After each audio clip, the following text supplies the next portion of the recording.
Grande é o Senhor e muito digno de ser louvado na cidade do nosso Deus. Seu santo monte, belo e sobranceiro, é a alegria de toda a terra. O monte Sião, para os lados do norte, a cidade do grande rei. Nos palácios dela, Deus se faz conhecer como alto refúgio. Por isso, eis que os reis se coligaram e juntos sumiram-se. Bastou-lhes vê-lo e se espantaram. Tornaram-se de assombro e fugiram apressados. O terror ali os venceu e sentiram dores como de parturiente.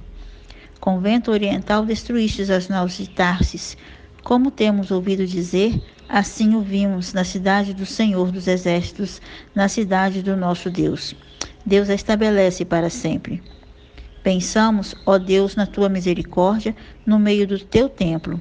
Como o teu nome, ó Deus, assim o teu louvor se estende até os confins da terra. A tua destra está cheia de justiça. Alegre-se o monte Sião, exultem as filhas de Judá, por causa dos teus juízos.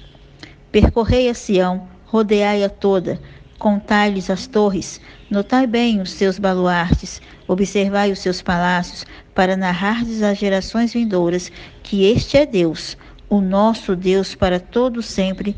Ele será nosso guia até a morte.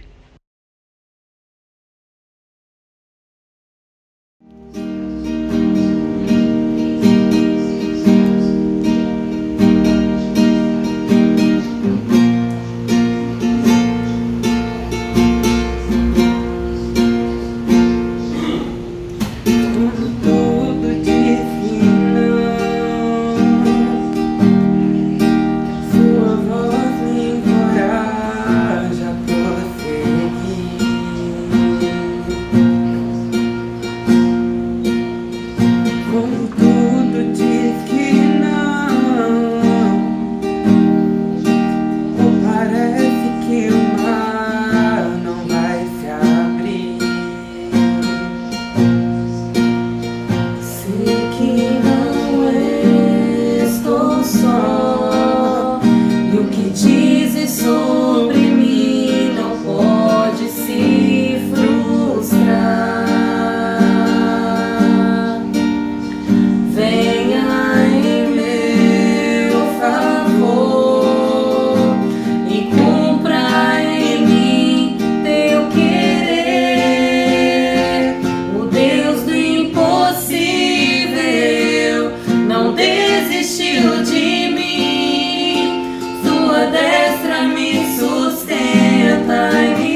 quando tudo diz que não, ou parece que o mar não vai se abrir. Sei que não estou só, e o que dizem sobre mim não pode se frustrar. Venha em meu favor e cumpra em mim teu querer. O Deus do impossível não desistiu de mim. Tua destra me sustenta e me faz prevalecer. O Deus do impossível não desistiu de mim. Tua destra me sustenta e me faz prevalecer. O Deus do impossível.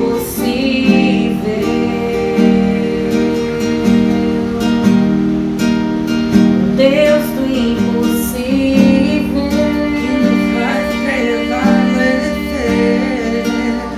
O Deus do impossível. Oh, aleluia. O Deus do impossível.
Santo Deus, bondoso Pai, quero te agradecer, Pai, por tudo que o Senhor tem feito nas nossas vidas.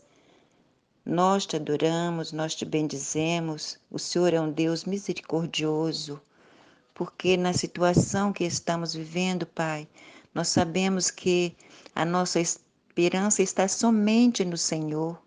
E te peço, Pai, em nome de Jesus, que o Senhor venha abençoar, guardar as nossas vidas, Pai, dando-nos o livramento. Não sabemos até quando teremos que viver neste isolamento que é necessário, mas nós confiamos em Ti, Pai querido, que nada neste mundo venha, Senhor Deus, abalar a nossa fé. E te peço, Pai, em nome de Jesus, guarda os teus filhos, com o teu santo cuidado. Pai querido, abençoa a nossa igreja, Pai. Abençoa os teus servos, abençoa também todos os que estão acamados, Pai querido. O Senhor visita a cada um, abençoa cada pessoa, Senhor Deus, que está passando por um problema. Nós não sabemos qual problema de saúde, mas que o Senhor possa estar visitando a cada um e livrando e dando a tua graça. Pai, perdoa os meus pecados. É a oração que eu faço no nome de Jesus. Amém.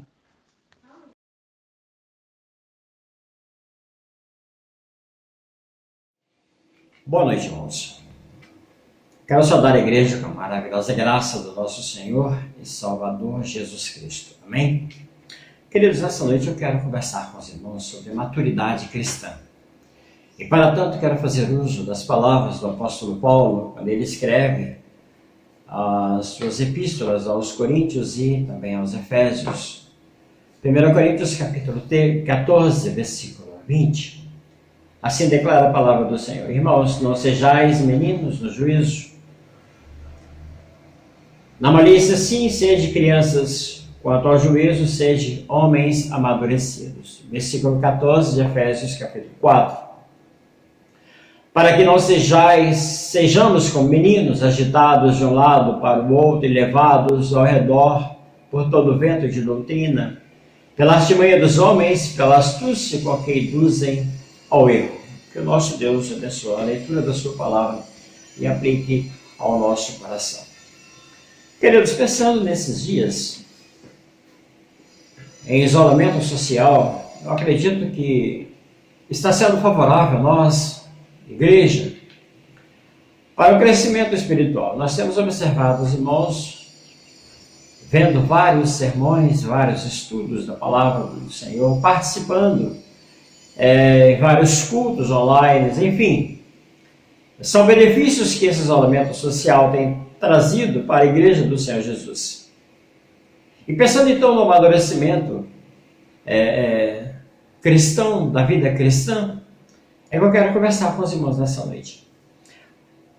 E destacar duas perguntas para início de conversa.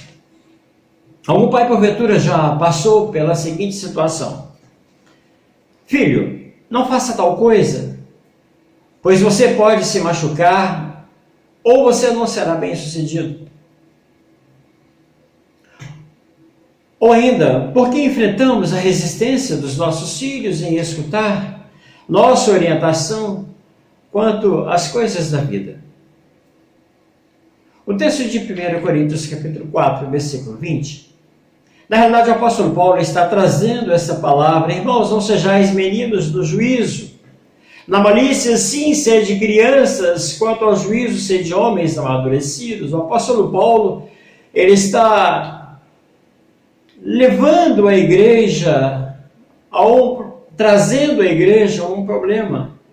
Era a respeito dos dons materiais. A igreja, os irmãos estavam querendo ostentar os seus dons.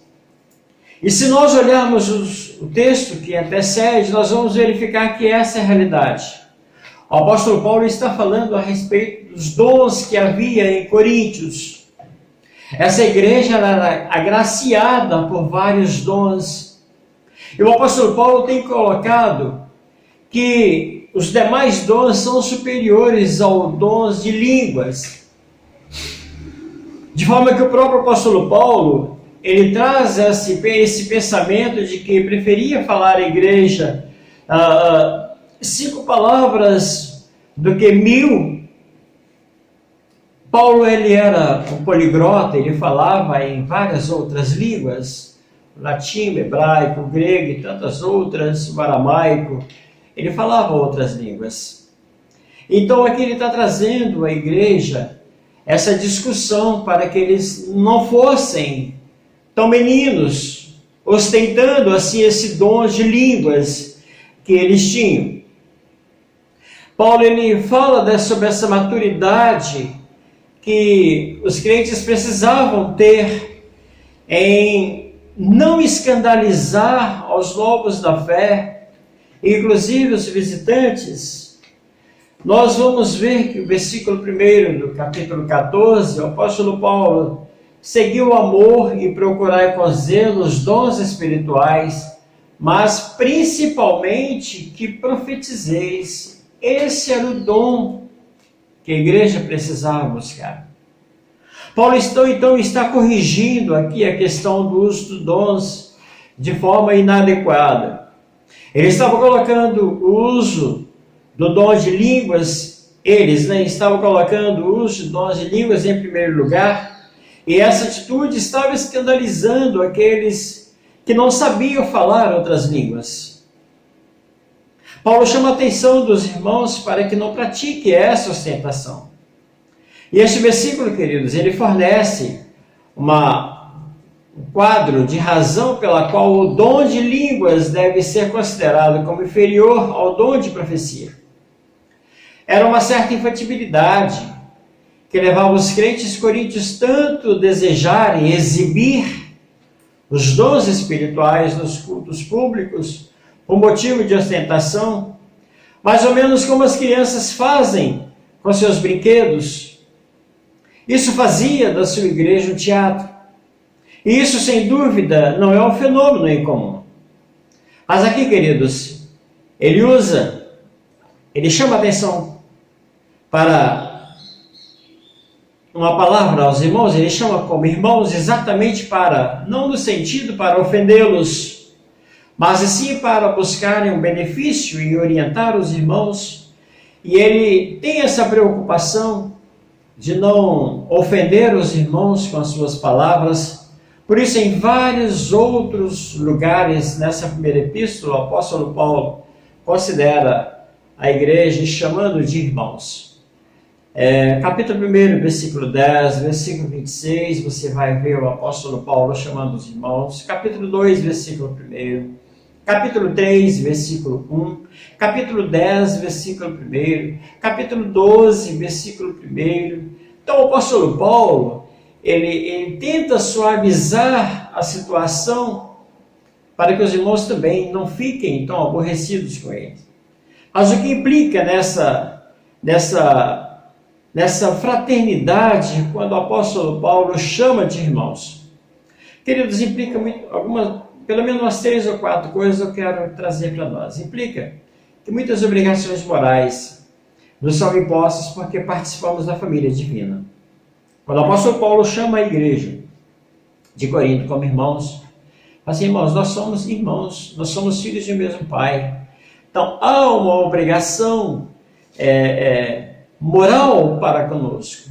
Precisamos tratar o nosso próximo como a nós mesmos, como irmãos. Nós precisamos demonstrar esse estilo de vida dessa família cristã, dessa família divina. Mas também implica a implicação metafísica. Estamos assumindo a natureza e a forma de vida do nosso irmão mais velho, que é Cristo, Senhor da igreja. Essa filiação, ela resulta na fraternidade, pois Deus está conduzindo muitos filhos à glória. E o escritor aos Hebreus, ele traz essa verdade no seu capítulo 2, versículo 10. Deus conduzindo muitos filhos à glória. Mas uma terceira implicação é que, falando de modo prático, essa fraternidade familiar, ela requer de nós agora mesmo a maturidade espiritual. Essa é a mensagem essencial do versículo à nossa frente, versículo 14. Ora, a maturidade, ela envolve ações altruístas e ordeiras. Precisamos crescer. O apóstolo Paulo não fala para nós sejamos meninos, mas como meninos. Precisamos crescer na vida cristã. Precisamos amadurecer na vida cristã. E aqui ele usa 2 palavras nesse versículo, meninos e crianças, 2 palavras gregas que são usadas aqui. A primeira do versículo, ela indica ordinariamente criancinha, ainda que algumas vezes indique os infantes, os recém-nascidos. E a segunda ordinariamente indica também os recém-nascidos, apesar dessa distinção nem sempre ser observada quando elas são usadas juntamente, como aqui, e que precisam ser contrastadas. A segunda dessas palavras significa literalmente crianças que não falam. Ou seja, indica uma criança com menos de 2 anos de idade. Por conseguinte, e como se diz Paulo, que houvesse ministrado as instruções, ele quer mais ou menos fazer alguns trocadilhos. Ele fala assim, irmãos, olha, essa consideração do apóstolo Paulo trata de uma correta compreensão sobre o uso do valor comparativo dos dons espirituais. Que não sejais como crianças em vossa capacidade intelectual. Uma criança naturalmente gosta daquilo que rebrilha, daquilo que é espetacular, daquilo que agrada à vista, porquanto não tem o verdadeiro senso de valores.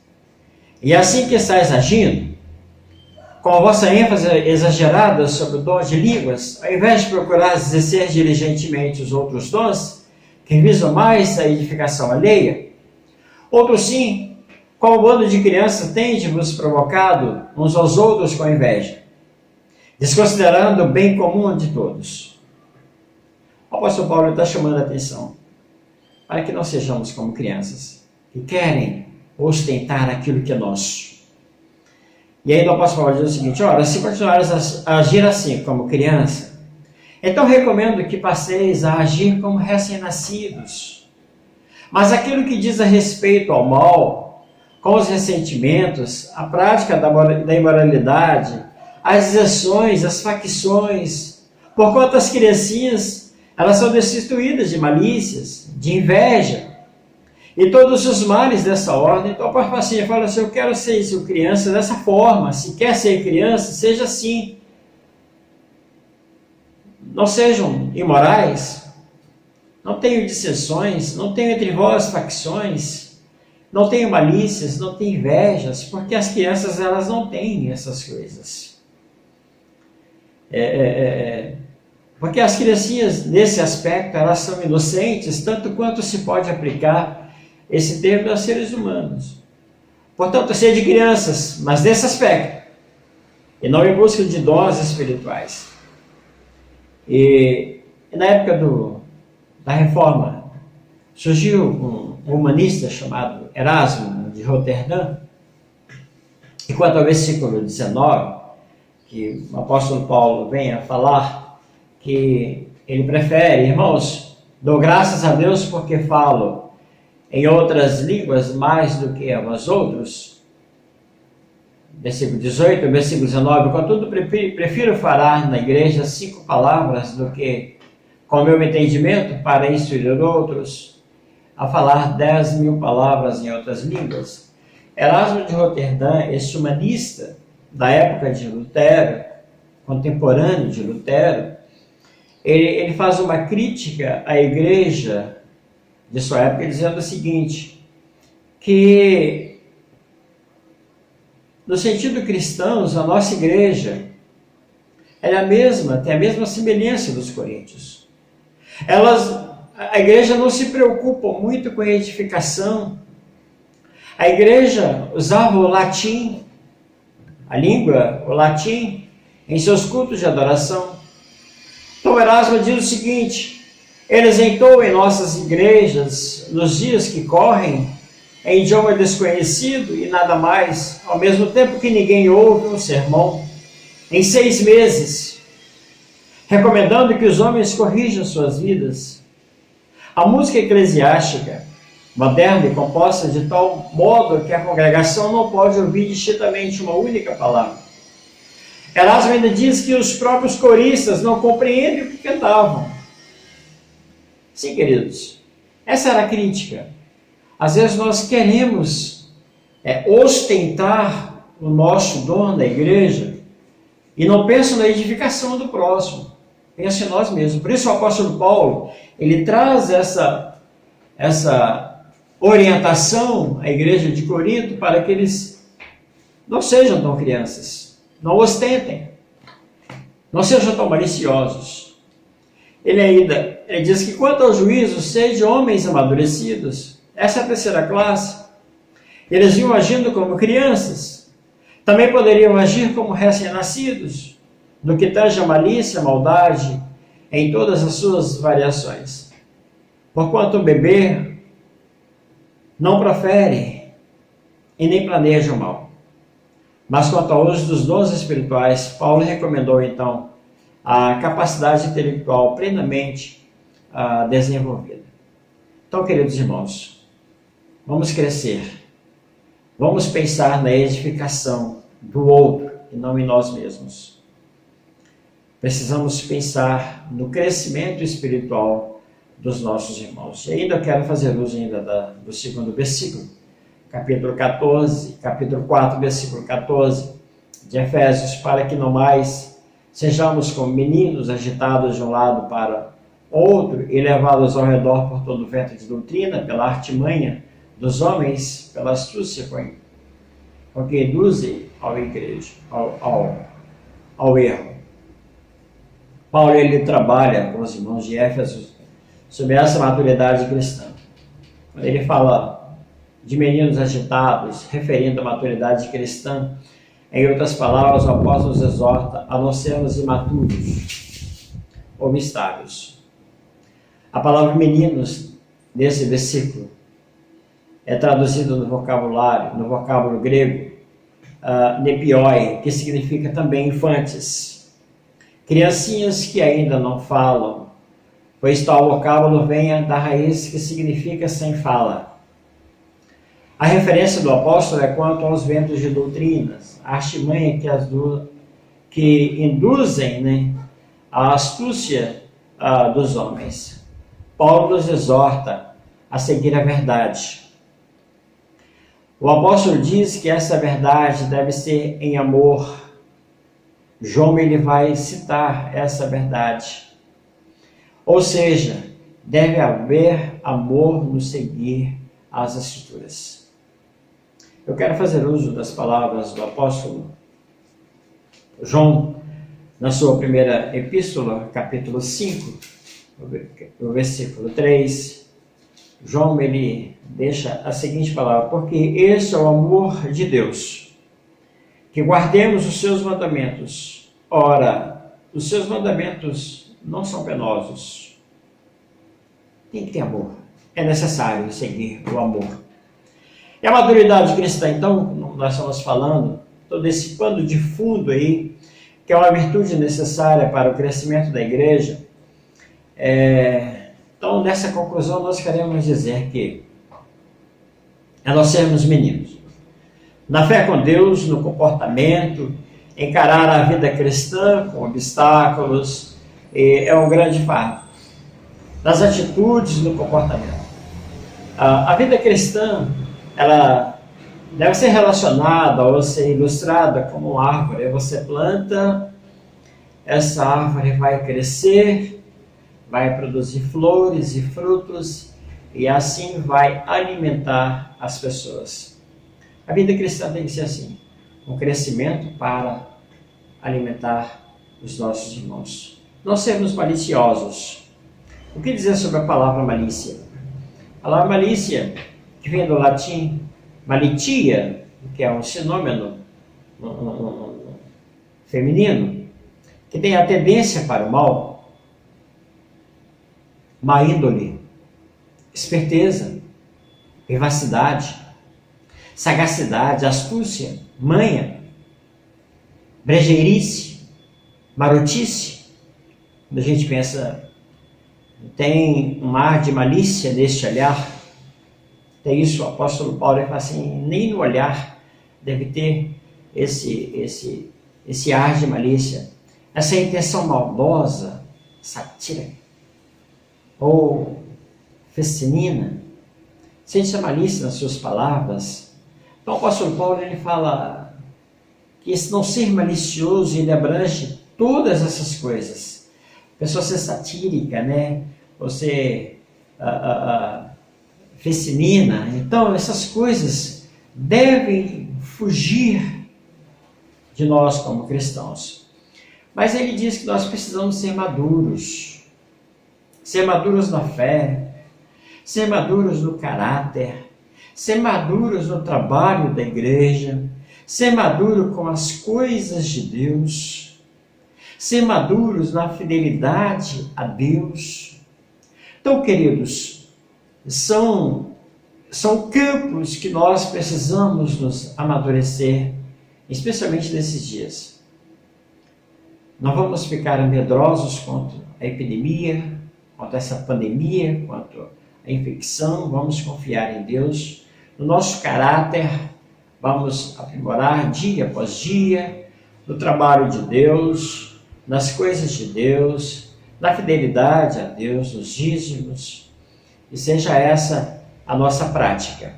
Então, agora concluindo dizendo que a maturidade, ela é a nós ordenado, porque nos vivenciemos das coisas infantis. Vamos deixar as coisas infantis de lado. Vamos procurar ser maduros. Os dons espirituais estavam sendo usados pela igreja de Corinto como finalidade de ostentação. Isso é uma manifestação de criancice. É assim que informa Paulo. E uma outra coisa sobre a maturidade é que a maturidade ela leva-nos à perfeição em Cristo. E aí eu quero fazer uso, voltar às palavras do apóstolo Paulo, no versículo 13 de Efésios capítulo 14. Até que todos cheguemos à unidade da fé e do pleno conhecimento do Filho de Deus, à perfeita varonilidade, à medida da estatura da plenitude de Cristo. Então, queridos irmãos, vamos procurar crescer para sermos iguais a Jesus. Encerra essa palavra, fazendo uso das palavras do escritor aos Hebreus, capítulo 5, versículo 14, que assim a Bíblia nos exorta. Mas o alimento sólido é para os adultos, para aqueles que, pela prática, têm as suas faculdades exercitadas para discernir não somente o bem, mas também o mal. Ao sermos maduros cristãos maduros, nós vamos discernir aquilo que é bom, aquilo que é bem, aquilo que é mal, aquilo que é ruim. Então vai envolver toda essa elevada moralidade nas nossas vidas. Esse é o desejo de nós nessa noite. Vamos crescer espiritualmente e sermos cristãos maduros. Que o nosso Deus nos abençoe. Amém? Vamos orar. Pai Santo, obrigado pela tua palavra. Obrigado pela instrução do Senhor em desejar o nosso crescimento espiritual diante do Senhor. Que possamos pensar em crescer para produzir frutos, pensar em crescer para alimentar o nosso próximo, e assim, ó Deus, a nossa igreja crescer dia após dia. E seja abençoando, ó Pai, a cada família de nossa igreja, e seja abençoando os aniversariantes de amanhã, nossa irmã Laci, nossa irmã Maria Nilsa, que tenham elas vida em abundância diante do Senhor, bem está dando a elas o desejo de cada dia mais estar na presença do Senhor. Abençoando cada membro dessa igreja. Abençoa o nosso presbitério, nosso sino, Supremo Concílio. Abençoa o nosso país, nosso presidente, aqueles que estão à frente, trabalhando na área da saúde. O Senhor vem estar tirando de nós esse mal, ó Deus, que tem afetado a humanidade em todos os lugares ao redor do mundo. Sim, ó Pai, vem afastar esse mal mortal e assim possamos voltar aos trabalhos normais da igreja para juntos louvarmos e engrandecer o teu santo e glorioso nome. Abençoa nosso irmão Ziza, na sua restauração. Abençoa, Senhor, aqueles, nosso irmão Júnior, presbítero Júnior, os nossos irmãos que estão sendo solicitados as nossas orações, que tu visites, ó Pai, curando-os em nome do Senhor Jesus. Dá-nos, ó Pai, uma noite agradável e que essa noite o Senhor possa continuar ensinando os nossos corações. Em nome de Jesus, para a glória de Jesus. Amém.